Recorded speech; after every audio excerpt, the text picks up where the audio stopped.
Hey guys, welcome back to my channel. I hope you're having a fantastic day, and I'm extra excited today because you guys, we are this close. We almost have 20,000 subscribers. If you are not subscribed, please subscribe. Let's make this happen. Can we do it today? It's a big goal, but I think we can do it.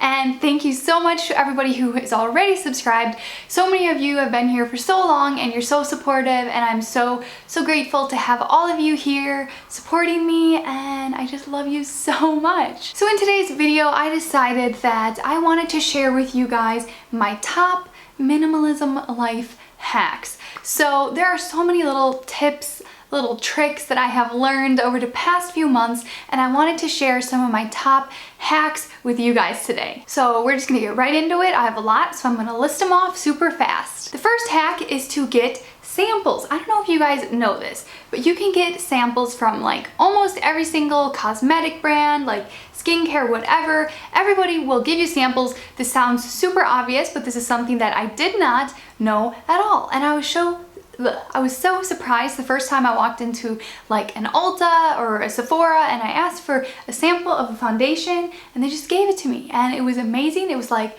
why haven't I been doing this my whole life? I think it is a great minimalist life hack because you're not gonna buy things that you don't like. We've all had the experience that you buy a foundation, maybe they even put it on you in the store and you love it, and as soon as you get home it's just not wearing the way that you expected, so you end up giving it to a friend or throwing it away or donating it or whatever, and it's just kind of a waste of your time and money. So getting a free sample is a great way to make sure that you love a product before you commit to buying the full, size. This is a little sample from Lush that I have right now. They'll give you samples of anything in that store, which I think is amazing. So you don't have to waste your time, you don't have to waste your money, and you don't end up buying things that you do not like. My next hack is to use the library. My mom would be so proud of me for this one because she used to be a librarian, but we used to buy books all the time. We used to buy movies, stuff like that. We would, I don't know you guys, we would just buy like media, and really, especially if you live in the United States, I don't know about every particular country, but use your library. It is a great resource for books, for movies, for educational things, for so many things.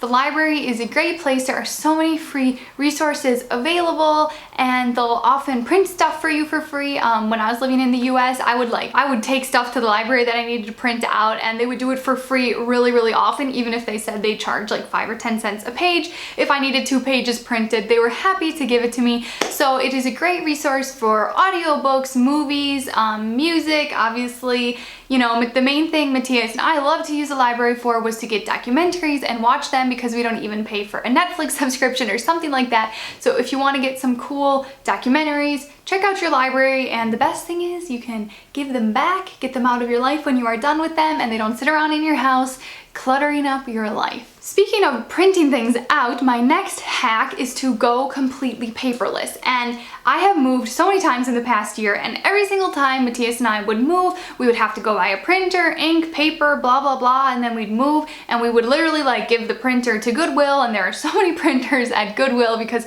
they're so cheap. Like, it's the kind of thing nobody even buys used because you can get printers so cheap for new. So it was just super wasteful, always buying new printers all the time. So this is the first time we moved that we said, hey, we are not going to get a printer. If something needs to get printed, I'm sure that there is a way to do it electronically. We buy all of our train tickets with the phone. The conductor will scan them straight from the phone.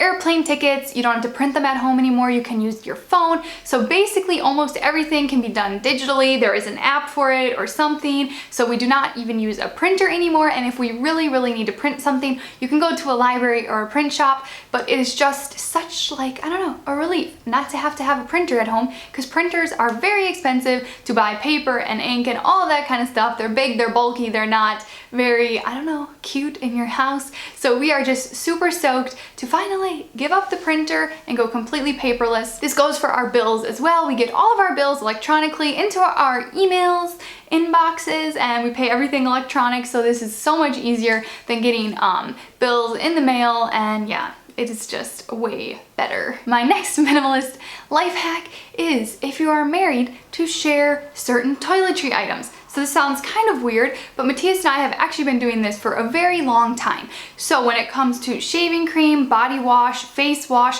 there's almost always like a male and a female version. We just tend to buy the male version, like the men's shaving cream, men's face wash, men's body wash, and I'll use it as well because I don't really care about the smell. It usually doesn't linger that long anyways, and even if it does, you know, men's stuff, it smells pretty good. We're not gonna do it the other way around and make my husband smell like pink flowers and stuff, because that might be kind of, I don't know, maybe it's not weird for some people, but I don't think that's his favorite thing to smell like. So if you are married, consider buying like gender neutral type of bathroom products. So shaving cream, face wash, body wash are the main things. Shampoo, we tend to buy women's shampoo and then my husband uses it. So we don't have so much clutter in our shower and we can save money, and yeah, we really think it works quite well, because what is the difference between men and women's shaving cream other than the marketing?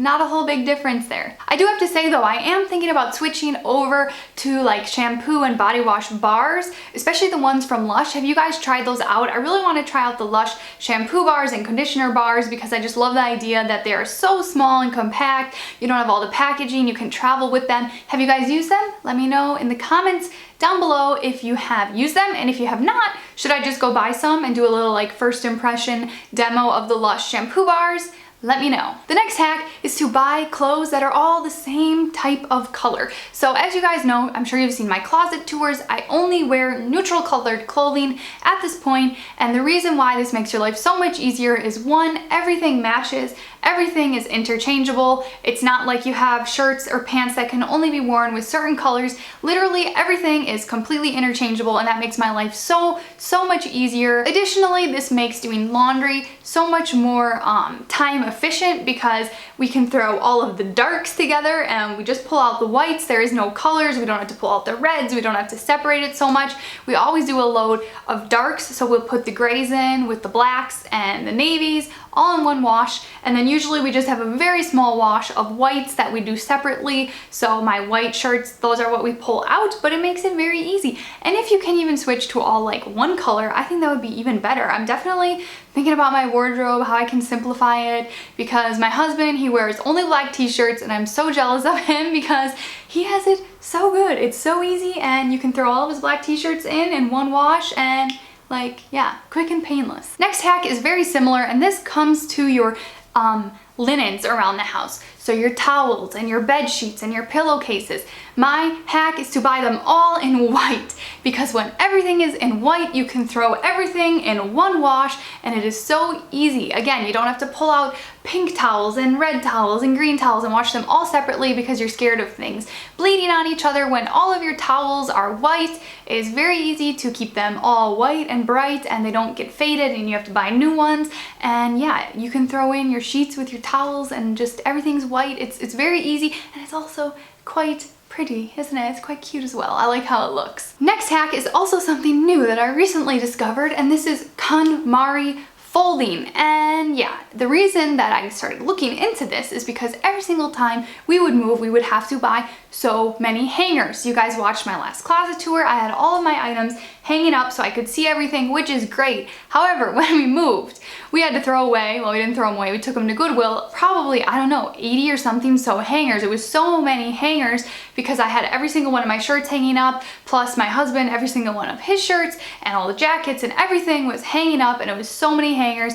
And I'm like, man, I really do not want to buy so many hangers again. There has to be a better way to keep your clothes organized. So we started doing the KonMari folding method, and it is so easy. I will put in a little clip here of how you do it. It is so simple.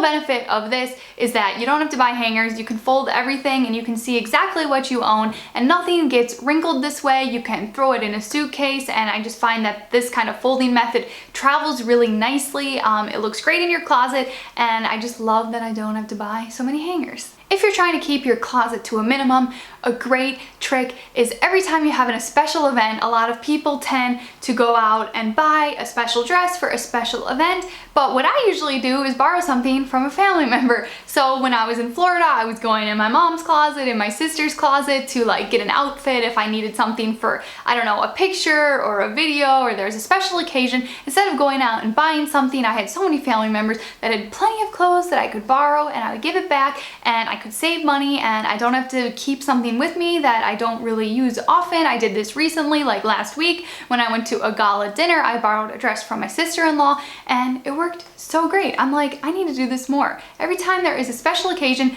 ask around, ask your friends, ask your family before you go and buy a dress. I know it is so tempting when you want to look extra special. You feel like you need to go and buy something, but you probably have somebody in your life with a closet full of clothes and I'm sure that they are more than happy to let you borrow it and then you can give it back when you are done, and yeah, I like that. Next one is definitely not applicable for everybody, but this certainly works for my husband and I, and that is to ditch your car if it's possible. I get it, if you live in the US, you cannot really get around without a car. It is just not possible, but we have found since we moved to Europe and got rid of our car, oh man, our life is so much more simple. We don't have to go to the gas station all the time where we would tend to buy candy and sweets and junk food and just overall like the unhealthy bad things that they sell at gas stations. We don't have to go get our oil changed all the time. We're not constantly dealing with a flat tire or something like going wrong, because you know how cars are. Even if you have a brand new great car, things always go wrong. So we have found that our stress level has decreased significantly since we do not own a vehicle. We feel like it's a very healthy change because we bike everywhere now, or we walk if we're just going somewhere close by, and it is just such a great way to combine exercising and transport all in one if you can bike. And I think if possible, if you live in Europe, if you live in a city, really think about how much you're using your car and if you really need it, because yeah, if you can sell it, your life will be a lot more simple, and maybe you can even take the money from selling it and put it into something more, I don't know, meaningful to you, or just save it up. All right.